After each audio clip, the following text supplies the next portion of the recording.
L'Indochine, c'est 750 000 km² à l'époque, composé tout au nord du Tonkin, au centre de l'Annam, au sud de la Cochinchine, plus deux royaumes qui sont associés étroitement, qui sont le Cambodge et le Laos.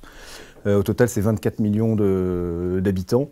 On les appelle à l'époque les Annamites pour les Vietnamiens actuels, et également évidemment les Cambodgiens et les Laotiens. Les Français, il faut le savoir, à l'époque, sont très peu nombreux. Ils sont 40 000 dans toute l'Indochine, dont 18 000 militaires.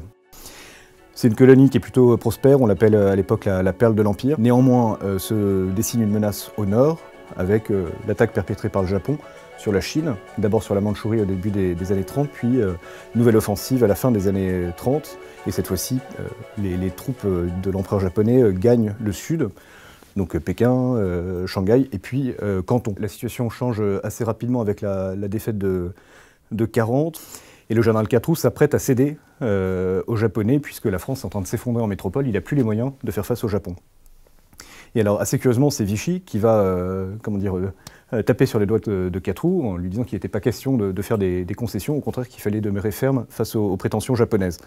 Donc Catroux est évincé, de coup est nommé pour prendre la tête de l'Indochine. Son souci, et ça sera le cas jusqu'en 1944-45, c'est de maintenir le drapeau français en Indochine pour une reconquête possible, ou pour en faire une base de restauration de la souveraineté nationale. On voyait qu'il y avait des mouvements au sein des troupes japonaises qui avaient disposé des garnisons dans tout le territoire indochinois. On s'aperçoit en effet qu'ils sont sur le point de commettre un coup de force, et de fait, le 9 mars, ils attaquent. Les Français vont être pris au dépourvu, dans toute l'Indochine. Hein.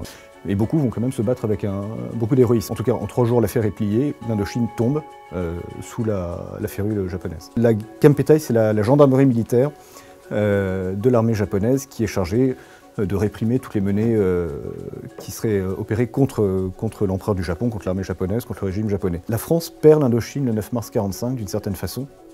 Et si elle perd l'Indochine, c'est son empire colonial qui va suivre derrière.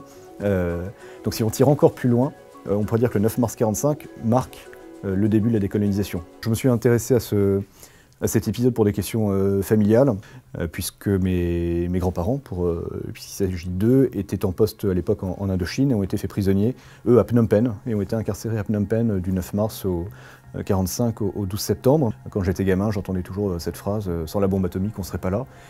Phrase qui me laissait un petit peu stupéfait à chaque fois, mais qui ne manquait pas d'une certaine vérité. Et ce qui est étonnant, c'est une phrase que j'ai réentendue tout au long de l'enquête, dès que je pouvais interroger des anciens ou leurs descendants. Cette phrase revient tout le temps. Sans la bombe atomique, on aurait tous été tués.